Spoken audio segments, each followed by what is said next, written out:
वज़ीर दिफा ख्वाजा आसिफ ने दो टोक पैगाम दिया है कि अफगान सरजमीन पाकिस्तान के खिलाफ दहशत गर्दी के लिए इस्तेमाल हुई तो भरपूर जवाब देंगे।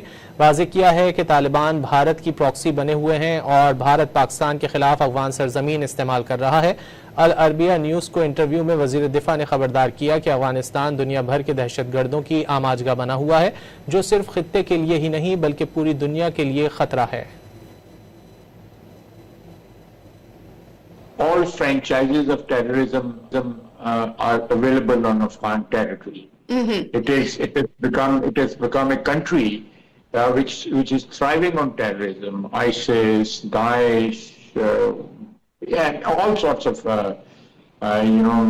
franchises of terrorism are available on there.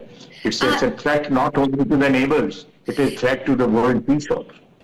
Kabul and Delhi, they have this relationship, irrespective of the regimes in both the countries. There is a continuity of relationship between the two countries, and it has always been to the detriment of Pakistan.